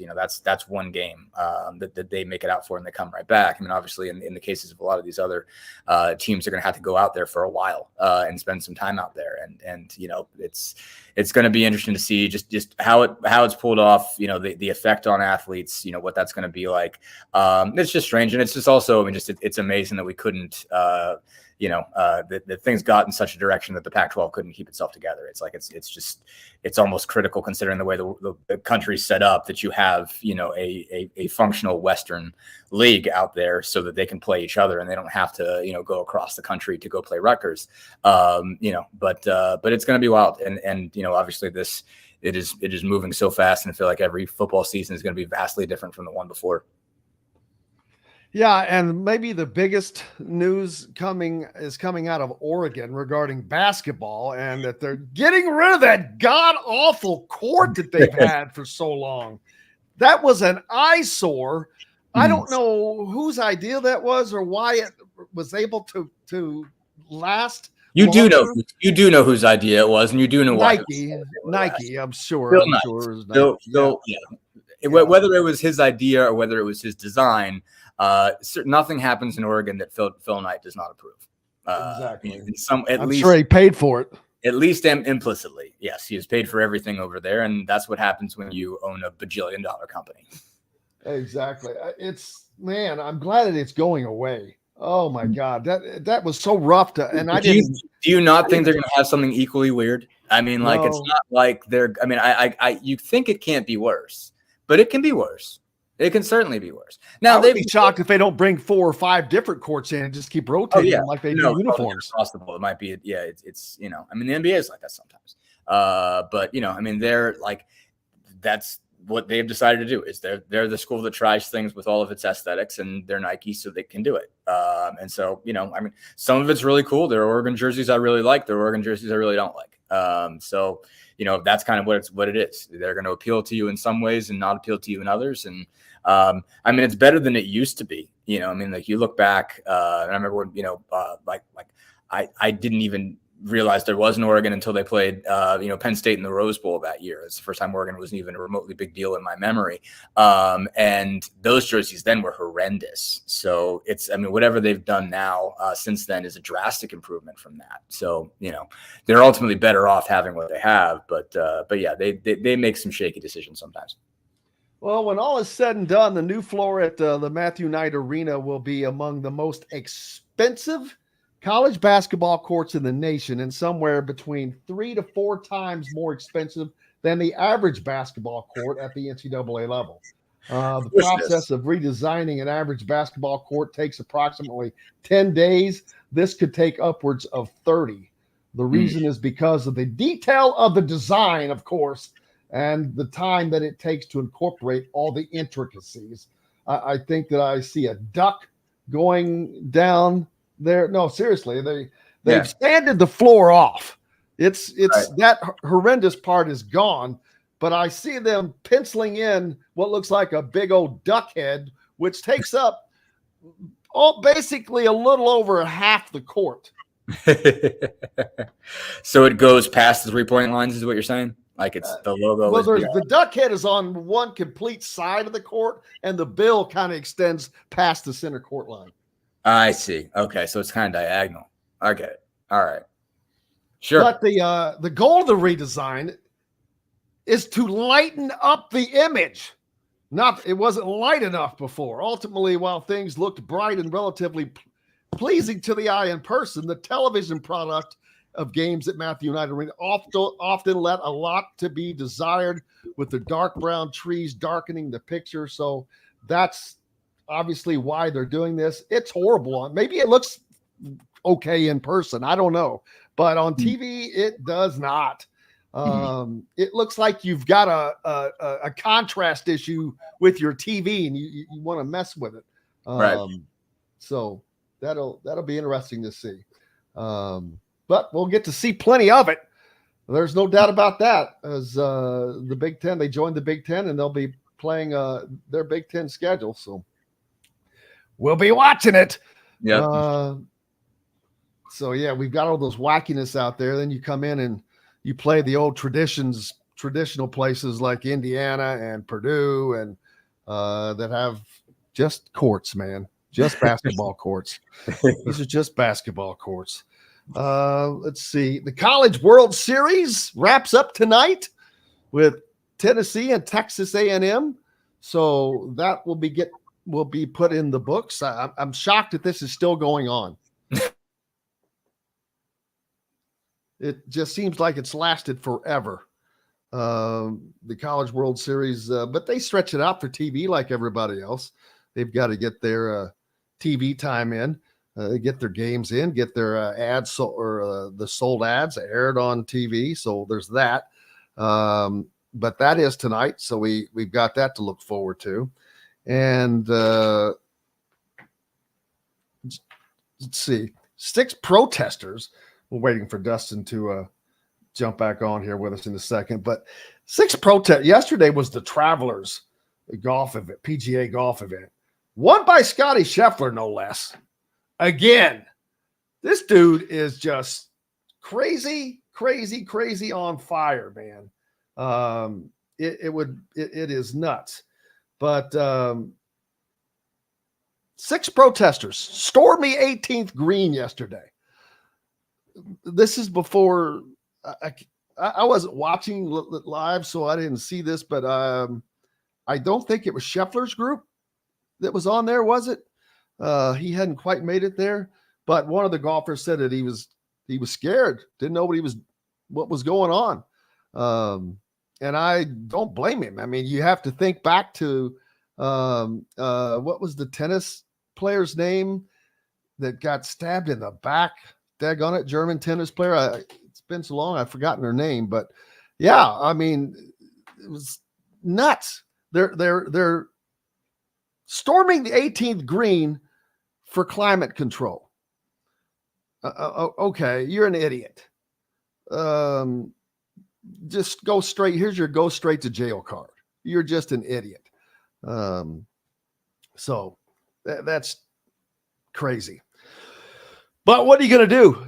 Crazy people in the world, and these there are still some sporting events where you have relative access, and golf is one of those. People like these are going to ruin that for everyone. That's how those things get ruined. Man, it just sucks to see things get ruined for people who have nothing to do with it. And I hope that they do something more than just get a slap on the wrist, because it's just, they're trying to get attention, but it's ridiculous. They were booed by the Monica Seles. Thank you, Brian. Yes, Monica Seles. But you never know. I mean, too many whack jobs out there. Too many whack jobs in the world. But golf, is that a first? Dustin, we're talking about the 6 protesters that stormed the green at the Travelers yesterday, protesting climate change or whatever. And I'm like, come on, man. What sucks is golf is one of those sports that still allows access to the fans, kind of unprecedented access. There are many times where you're close to the players, within reach of the players. And that is just not something that happens in every sport today. But things like this is what takes that away. Yeah, I mean, there's a lot wrapped up in here, obviously. Certainly this has been kind of, well, I would just first say, I think climate change is an important thing to talk about, and it's a real issue. I don't know how everybody else feels about that, but I feel strongly about that. But, there is, obviously you have a lot of questions. Okay, like what's effective protest? If you're trying to make a, issue salient, basically, if you're trying to get it in front of people's faces and create, change, what makes sense? And obviously, there has been sort of a movement that's gone, sort of elsewhere. That's the same kind of concept of you have to disrupt everything. And you've seen people throw like tomatoes at paintings in the Louvre and whatnot. And I think there are people that have tried to adhere themselves to basketball, hoops so they can't be removed, those kinds of things. So yeah, I mean, it obviously, I don't know. I don't know that it helps the message. I think there are certain things that are, that are important to be discussed and be brought on a global scale and sort of force everybody to talk about. But I don't know that it's ultimately making it work. I mean, to your point, it does sort of lead, leagues and whatnot and golf to restrict access, to increase security, and stuff like that. And to your point, you don't know. I think there's been a football. I think it's happened in soccer. I think it's happened in football. I mean, this has been an international movement. There obviously kind of was determined somewhere in the, course of sort of climate activism that the way to do this is to get in front of everybody's faces and do what you have to do to make that happen and get arrested if you have to. And I understand the logic of that, but at the end of the day, to your point, you end up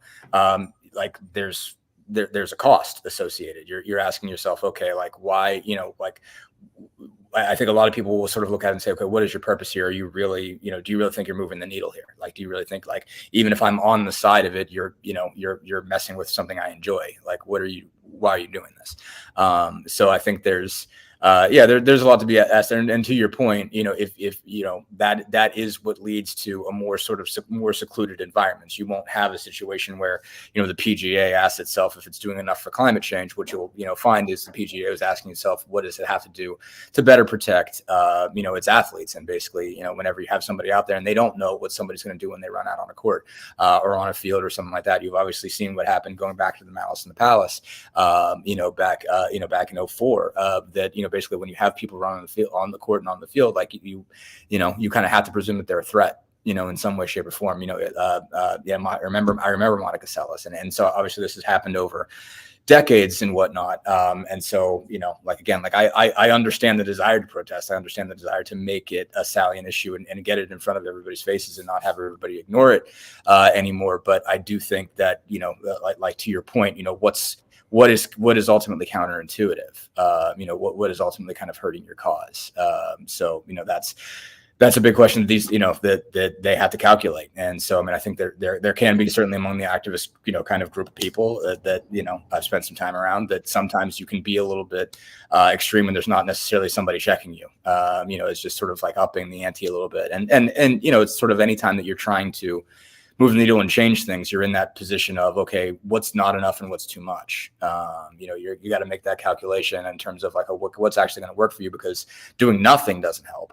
But in the same way, there is ways that you can, end up hurting your own cause. So it definitely makes you ask some questions. I didn't even know what it was for. I presumed that's what it must have been, because that's kind of been their MO, over probably the last 4 or 5 years or so.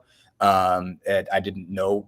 I thought, obviously it could be Gaza, it could be, any number of other international issues that could have led to this, LIV golf, some of those things, there's a few things that could have, had reason for that. But yeah, to your point, I think if you continue to if that continues to happen, what you're just going to have is just bigger security forces, make every event a little bit more police state-ish. And, does that ultimately help the cause on it? I don't know. Yeah, I think that it gets attention, but a lot of times it ends up getting the wrong attention and works in the wrong way, which is fine, because not everything, just because you believe it, doesn't make it right. And that's the thing that aggravates me is you start to ruin other things for other people just because you think something. But oh well. What's coming up next for you to do, man? What besides I know you get to try to chill out as much as possible while the downtime is there, because when the season's running, it's a 24/7 kind of a deal. Sure. Yeah. No. So obviously draft this week. Calendar tips over on Sunday. Basically, I think they moved it up now, so that really 6 o'clock is when free agency hits. Sort of on a, I guess, official level, like you can't sign, but that's when all the negotiation begins. And like I said, that's when all the information starts to seek out, basically just follow Woj for a couple hours and just sort of, you see every major change there. So we'll see what the Pacers do. There's a good chance that they kind of just stand pat. Obviously Summer League follows not too long after, starting July 12th. Not going to be making that trip this year, but obviously we'll continue to follow that. They won't have presumably, unless something changes, won't have a bright, shiny new addition. There'll probably be some, obviously they'll have a couple second round picks that they'll be kind of working on that team and get to see what they do in Pacers uniforms, see who else goes out there. I presume that a lot of the guys that went last year won't be part of it. I don't imagine they'll bother sending Ben Shepherd out there. Certainly, Andrew Nemhard went out for a couple games last year. You can't imagine he will. Jarris Walker, I would presume, will. So you get to see kind of how he's advanced if you've been waiting to see, what he looks like in those circumstances. If you haven't seen him play in the G League, certainly don't. If you don't take the few minutes he's gotten that seriously, he'll be worth checking out there. And so really after Summer League ends, it chills out. But obviously we'll be keeping my eye on Tyrese. And how he does in the Olympics. Obviously, like I said, we'll have USA Today coverage out there, but certainly want to check that out and see how he does. It's going to be a cool event for him. I think a lot of people asked me if he should if he should consider sitting it out because of his hamstring injury, if he would be better off healing. And let me tell you, it's just never been a consideration in his mind because he's just so excited about what this is going to be like. We got to go see him last week or before, I think it was last Friday before I left. Basically he was doing a court revealing he's partnering with City Parks in Indianapolis to kind of redo some of the outdoor courts in Indianapolis, basketball courts, and they did just a really cool one that was close to where I used to live when we were in the Fall Creek Place area. They designed it really nice. So we talked to him afterwards, and he just said, was just talking about just how excited he was to be going to Paris. He wanted to be on this team so bad, just to be in the Olympics at all. He said, I want to play on those until the wheels fall off. Whenever they'll let me play, I'll play. But to be with the group that he's going to be with, this is probably going to be LeBron's last ride. It's going to be Kevin Durant's last ride. It'll be Steph's last ride. To be with those three guys and try to go out and get a gold medal with them is something that's a absolutely huge moment for him. So that's going to be really cool to watch, even if he doesn't play much. And I don't suppose that he will, just because that's going to be a really hard rotation to crack and an almost impossible starting lineup to crack. Any time he gets on that floor, I'm sure he's going to relish. I think this is, to his point, he said this, he's like, this is, stories that they're going to tell forever. You obviously, see just all the Dream Team documentaries and then the Redeem Team documentaries. Like, this is going to be one of those teams, however it ends up, even if they lose, maybe even more if they lose. But certainly if they win, the last ride of LeBron and KD and Steph, is going to be one of those teams that you'll never forget if you were on it. And so, that's going to be cool to see, him get to experience that. Yeah, I'm sure that does be certainly a moment for him. And speaking of the draft, Kel'el Ware, Zach Edey, both expected to be first-round draft picks. First, Kel'el Ware, what do you think his shots are? Where do you see him? It definitely, most of the mocks I've seen him in are somewhere 15 to 25.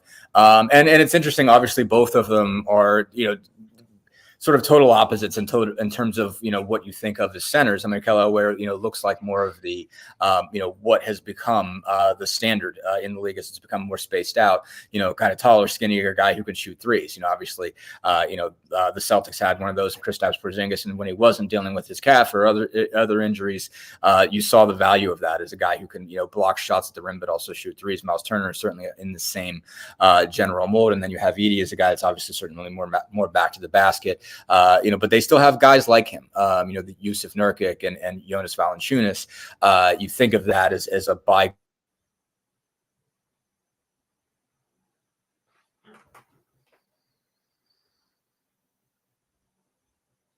Oh, I think we lost Dustin there for a second. Hopefully we get him back. But we'll take a quick break. And if we get him back, we'll talk about the rest of that in regard to the NBA draft coming up this week here on Indiana Sports Beat Radio. Brought to you by the Ugly Grouper on Anna Maria Island, Florida. If you're already in the area or will be, make sure you stop by the Ugly Grouper. It's a great place to be. It's a great place to eat and get all kinds of good deals. Back with more right after this. We'll be right back for more Indiana Sports Beat Radio with Jim Coyle, presented by Andy Moore Honda of Bloomington. In the market. Sorry about that. That's all right. That's my fault. It must be something. I feel like my Wi-Fi must be getting shaky for some reason. I'm not sure what that's all about. But I can add a little bit more, and then that would be great. Where did we lose you? Still in? I don't know. I was talking about Edey and Ware, so I don't know how much you guys heard. Whenever that happens, whenever I get cut off, I hear you longer than you hear me. So I'm generally sometimes I'm still talking and I think you can hear me and you can't. So I don't know what you guys heard. Five Left said Maxine cut the power.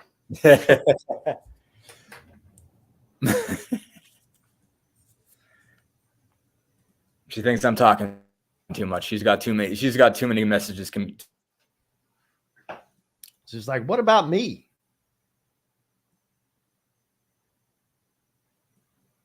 We lose him again.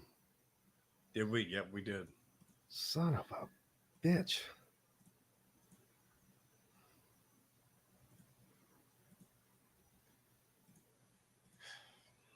That's why you got to have fiber optics.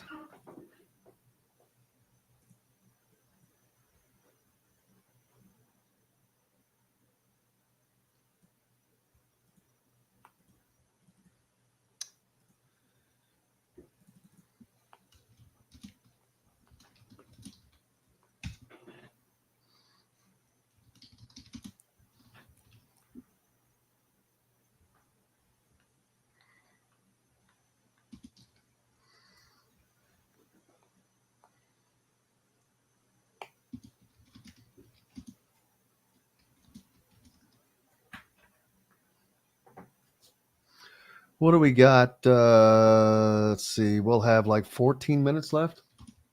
No, about 10 to 12 at the most. Oh, good. All right. Can he hear us? I'm sure he can No, hear he us. just asked me if I could. If you could what? He just messaged me if I could hear him. Can't see him.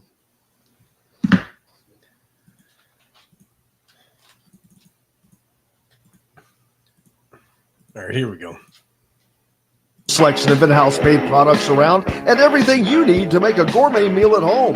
Or pick out a tomahawk steak or a grouper filet and enjoy it cooked to perfection in Chop Shop Steakhouse. Chop Shop Market and Table, a part of the Wild Food Group, is your butcher, baker, and fish house, no matter where you live. This segment is brought to you by Reynolds Family Dentistry in Sellersburg. Welcome back to Indiana Sports Beat Radio with Jim Coyle, presented by Andy Moore Honda of Bloomington. Welcome back, Indiana Sports Beat Radio on this Monday, getting your week started off right. I hope you had a great and wonderful weekend. Weather's cooled down a little bit. Hopefully it'll stay like that for most of the week. Brian pointing out the Lakers hired J.J. Redick, and rumors are that LeBron's is going to opt out. Well, that would be crazy because he wanted J.J. Redick hired. But and I would find it, I don't know. I guess there are many teams that would draft his son just to have LeBron for a year or two. So it'll be interesting. It shall be interesting. We'll have to see. These draft picks are normally they're cultivated so much. They're so much time is put into them and so much effort and study. And that is an absolute different deal entirely, because it's not really the person you're drafting. It's who you're likely to get with it. But it's going to cost you a boatload of money.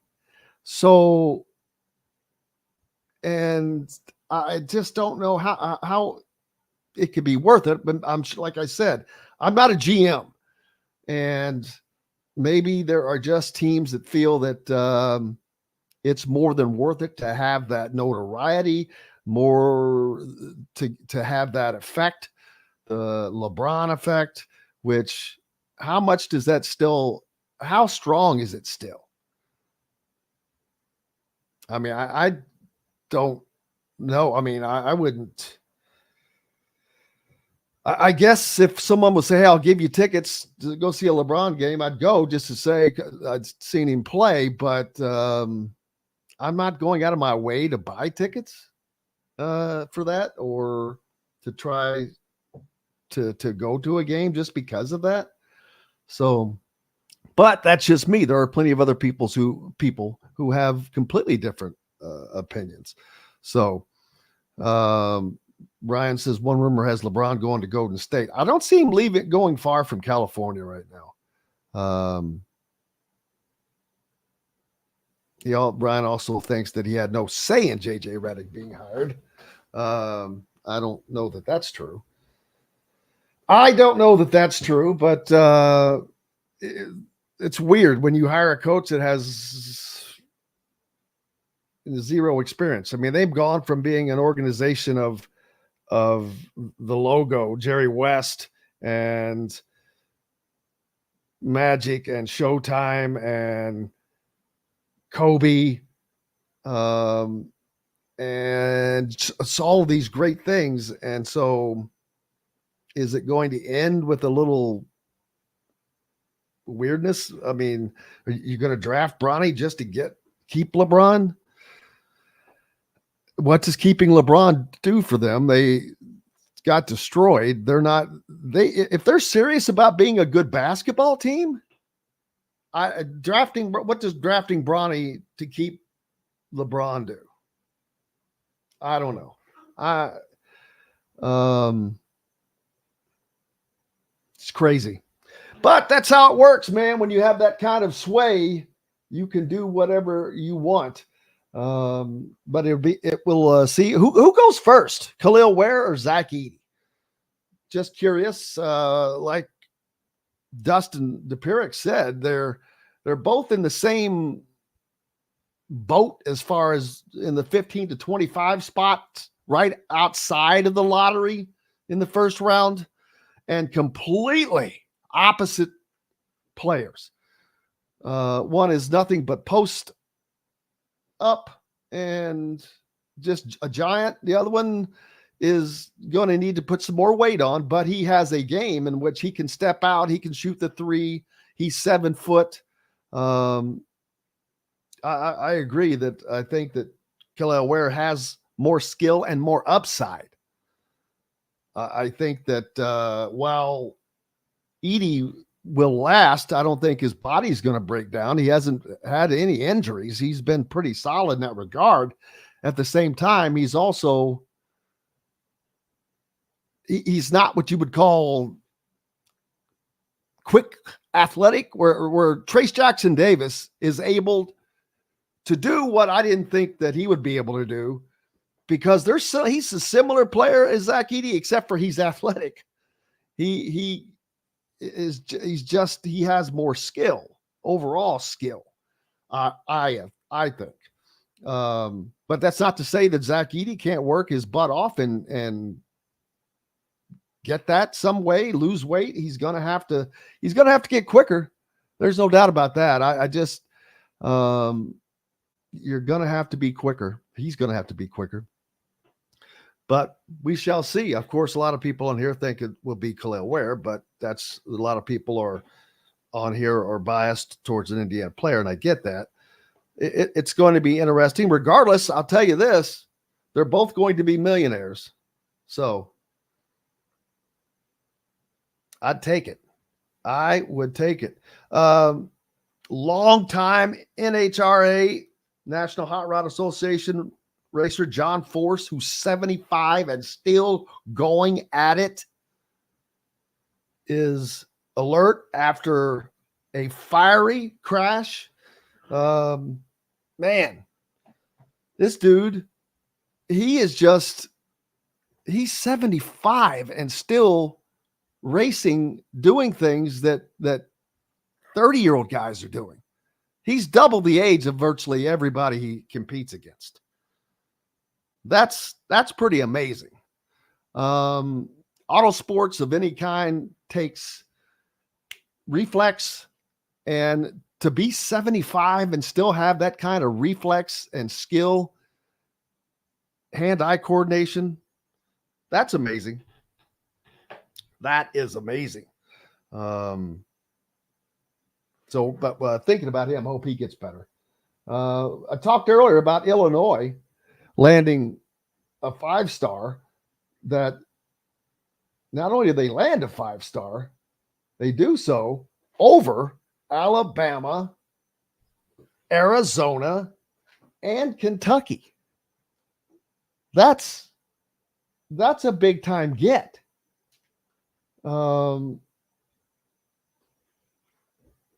Riley commits to Brad Underwood in Illinois and reclassifies to the 2024 class. He was in the next class. So he'll be playing for Brad Underwood next year. You'll see him. You'll see as Indiana will take on the Illini. I don't know who else Illinois has added, but like I said earlier in the show, Brad Underwood has always seemed to be able to pull together a team year in, year out that is competitive in the upper echelons of the Big Ten, and there is no reason to think he won't do that again this year. But looking forward to tomorrow. As we come back, Mike DeCourcy will join us, of course, Crowley Coosier and Sharon Wilkerson, head coach at Jeffersonville High School, former Indiana player who had a gigantic weekend going 4-0, knocking off 4 of the state's biggest programs. So looking forward to talking to Sharon. Big thanks to everybody on the program today. Of course, starting out with our good friend Greg Rakestraw, who was on vacation, but still came on the show. So we're grateful to him as always. The shot father, Todd Leary, and Dustin Dopirak from the Indy Star. So look forward to being back out here tomorrow and doing it again. Thanks to John, the producer, for keeping us between the white lines. Most importantly, thanks to each and every one of you. Until then, I'm Jim Coyle. I will see you on the radio. Thanks for listening to Indiana Sports Beat Radio. Be sure to subscribe to our YouTube page for more clips and team coverage of Indiana basketball, football, and more. You can also find full episodes and tons of other content on thehoosier.com. We'll see you next time for another edition of Indiana